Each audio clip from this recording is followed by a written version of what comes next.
Assalamualaikum warahmatullahi wabarakatuh. Kami dari kelompok 8 ingin membahas salah satu wali songo, yaitu Raden Umar Syahid atau yang lebih dikenal sebagai Sunan Muria. Sunan Muria merupakan wali termuda dari semua anggota wali songo. Beliau adalah putra tertua Sunan Kalijaga dari pernikahannya dengan Dewi Saroh. Sunan Muria lahir dengan nama Raden Umar Syahid.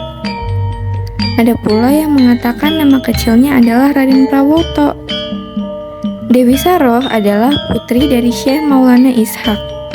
Ibu dari Sunan Muria ini masih merupakan saudara dari Sunan Giri. Kemungkinan besar Dewi Saroh adalah saudara Sunan Giri, namun berbeda ibu.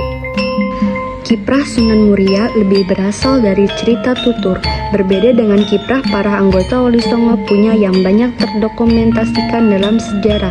Penyebabnya karena para anggota Wali Songo lainnya banyak berinteraksi dengan keluarga istana, sedangkan Sunan Muria sendiri lebih banyak beraktivitas di sekitar Gunung Muria sebelah utara Demak. Beliau memilih hidup berdampingan dengan rakyat. Kebanyakan aktivitasnya di sekitar Gunung Muria. Inilah yang membuat Raden Umar Said kelak dikenal sebagai nama Sunan Muria. Sunan Muria memulai pendidikannya dari Sunan Kalijaga. Sunan Muria mempelajari bagaimana kehidupan masyarakat beserta kebudayaan yang dianutnya. Di masa Sunan Muria, masyarakat sebagian besar masih memeluk ajaran Hindu-Buddha dan sebagian lainnya masih mengikuti ajaran animisme-dinamisme. Sunan Muria menjalani sebuah ritual yang disebut topongeli, yang maksudnya bertapa dengan cara menghanyutkan diri di sungai. Namun dalam konteks sekarang, yang dimaksud dengan topongeli lebih ke arah membaurnya diri ke dalam masyarakat tanpa harus mengikuti kebiasaan-kebiasaan yang tidak baik. Seorang pendakwah sudah seharusnya membaurkan diri ke dalam masyarakat, namun dengan upaya membuat mereka ke arah yang lebih baik. Sunan Muria juga mempelajari salah satu kesenian yang populer, yaitu wayang. Sunan Muria juga belajar kepada Sunan Ngerang. Bersama dengan Sunan Kudus, Sunan Muria sempat menimba ilmu di pesantren Sunan Ngerang. Syekh Nurul Yakin atau yang dikenal sebagai Sunan Ngerang adalah seorang ulama yang berkedudukan di daerah Juwana, Pati. Sunan Ngerang pernah diundang oleh Sunan Ampel dalam pertemuan para ulama di Ampel Denta. Hal tersebut menunjukkan bahwa Sunan Ngerang termasuk salah satu ulama yang berjasa dalam menyebarkan ajaran Islam di Pulau Jawa. Selama belajar di Jawa inilah Sunan Muria dinikahkan dengan Dewi Roroyono, putri dari Sunan Ngerang. Setelah belajar sekian tahun, Sunan Muria di aktivitas dakwahnya membangun sebuah masjid di puncak Gunung Muria. Sunan Muria juga membangun sebuah pesantren sebagai pusat pengajaran agama Islam. Pada masa tersebut, Gunung Muria berada pada sebuah pulau yang terpisah dari daratan Jawa sebelum terjadinya pendengkalan akibat semburan lumpur. Terbentang sebuah selat yang menghubungkan Muria dengan pesisir Demak. Karena itulah pada masa-masa tersebut, Demak menjadi kota pesisir dan Muria sebuah pulau yang berada di seberang utara Demak. Raden Umar Said mengawali dakwahnya di sekitar Gunung Muria. Sebuah masjid dan pesantren dibangun di puncak Gunung Muria sebagai pusat peribadatan sekaligus pusat pendidikan agama Islam. Sunan Muria melakukan efektivitas berdakwah menggunakan kesenian. Lakon Dewa Ruci hasil gubahan Sunan Kalijaga merupakan satu tema yang juga sering dimainkan oleh Sunan Muria.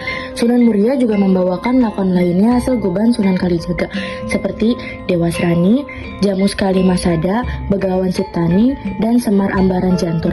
Melalui kesenian wayang yang telah disesuaikan dengan ajaran Islam, Sunan Muria menyampaikan pengetahuan yang berhubungan dengan tauhid. Media dakwah lainnya yang digunakan Sunan Muria adalah tembang-tembang Jawa. Sunan Muria dikenal sebagai pencipta tembang-tembang cilik jenis sinom dan kinanti. Sunan Muria seperti anggota Wali Songo lainnya, banyak melakukan akulturasi budaya. Berbagai kebiasaan lama tidak ditentang oleh Sunan Muria, selama masih bisa disesuaikan dengan ajaran Islam.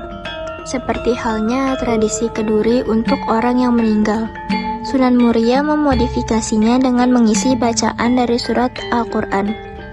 Metode dakwah yang tidak memaksa dan penuh kebijaksanaan Lambat laun membuat masyarakat di sekitar Muria mulai mengikuti ajaran Islam. Masyarakat pun mendalami ajaran Islam di pesantren Sunan Muria. Pendidikan di pesantren ini penting sebagai regeneration dakwah agar terus berkelanjutan. Daerah di sekitar Gunung Muria pada awalnya bukanlah tempat yang aman. Di kaki Gunung Muria penuh dengan para perampok, begal, dan pencuri yang bengis. Muria sangat tepat dijadikan sarang persembunyian oleh para penyamun. Sunan Muria terlebih dahulu harus menghadapi para perampok dan pencuri tersebut. Sebagai seorang pendakwah, Sunan Muria memiliki kewajiban untuk membawa mereka keluar dari dunia kejahatan. Terdapat sebuah kisah bahwa Kiai Masudi yang sebelumnya adalah perampok dan sangat menentang kedatangan Sunan Muria, pada akhirnya insaf dan menjadi murid Sunan Muria. Dalam dakwahnya, Sunan Muria lebih banyak memusatkan perhatiannya kepada kalangan rakyat jelata. Hal inilah yang menyebabkan Sunan Muria terkesan menjauh dari pusat kekuasaan saat itu, yaitu Kesultanan Demak. Meskipun dalam beberapa kesempatan, Sunan Muria berkunjung ke ibu kota Kesultanan, Sunan Muria dengan tekun berdakwah dan menemui lapisan terbawah masyarakat. Dalam dakwahnya, Sunan Muria terus mendekati masyarakat yang memiliki latar belakang beragam profesi.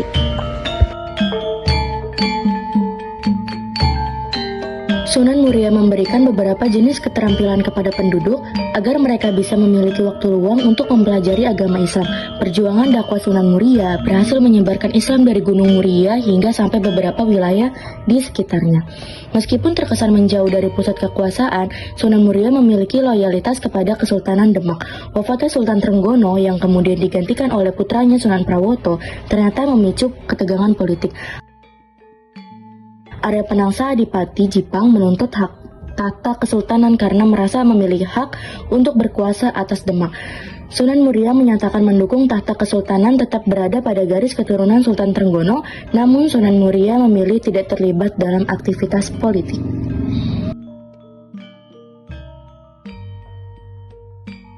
Seiring memanasnya Demak dan Jipang, beliau menjauhkan diri dari politik istana dan terus melanjutkan dakwahnya ke pelosok-pelosok wilayah yang belum tersentuh Islam.